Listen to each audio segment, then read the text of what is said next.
bill, I want us to look more increasingly on the contribution of cooperative movement in this country. Let us revive the cooperative sector so that the full potential of agriculture can be realized. Thank you, Madam Speaker, for the opportunity, and I support.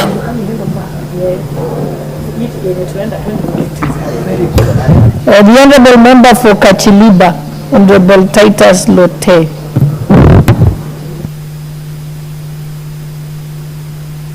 Honourable members, for those who want to contribute to this particular one, press the intervention button. Thank you, Madam Speaker, for giving me this opportunity to contribute to this very important topic on cotton. And I want to appreciate and congratulate Mheshimiwa Mase for bringing up this matter. Madam Speaker, there is a reading in the Bible that says that those that have, more will be added, and those that do not have, even the very little that they have will be taken away from them. The reason I'm saying this, Madam Speaker, when I'm looking at this cotton development bill, the one that has been brought in by Mheshimiwa Mase, is on the basis that Kenya is made up of 85% arid and semi-arid land.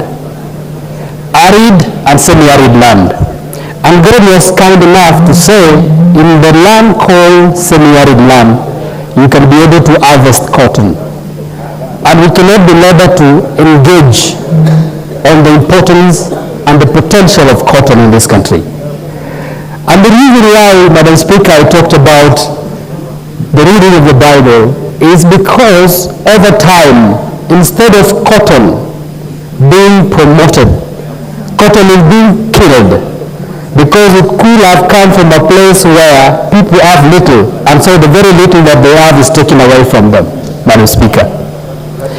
We've got land that has been given by God. We can be able to transition and transform this land.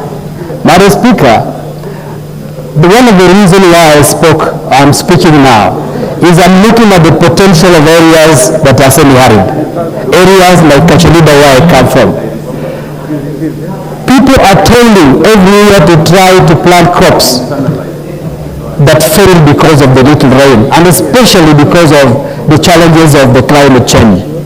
People are going through losses every single year, and yet if cotton was promoted, cotton being a perennial crop, we will not suffer losses every year trying to get food into our tables. Because, Madam Speaker, we will actually then have cotton growing year in, year out and giving us income. Madam Speaker, I looked at the potential of cotton in this country. We used to export 70,000 bales of cotton, but by 2019, 2020, we could only export 5,000 bales of cotton. Is it on the reading of the Bible that those that have little will be taken from them? Madam Speaker, I'm asking that let this country go back to its setting. Let this country think about the semi-arid land. We need to have the industries that used to promote cotton in this country. We need to introduce the BT cotton.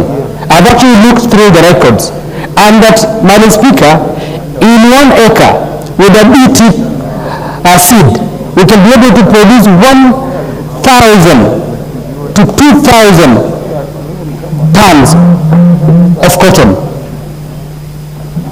Madam Speaker, if I look at it, 2 kilograms of cotton, 1,000 to 2,000 kilograms of cotton, and 1 kilogram of cotton goes at 1,000 shillings, Madam Speaker. If we do this, we realize that within 1 acre, we can be able to produce 2 million shillings in this country. In the semi-arid lands where people are struggling to run away from, because that is not where food is coming from. Madam Speaker, if you put a lot of emphasis in this, and I want to appreciate Madam Mother for doing this, that people need to go back to the lands that were given by God, the semi-arid lands, and produce cotton, because that is what can turn the economy of this country well. I want to support that this bill be given all necessary approvals, that this is supposed to be one of the income earners of this country. The last point, Madam Speaker, is when I look at the collapse of the management of cotton, immediately we created this animal called Africa.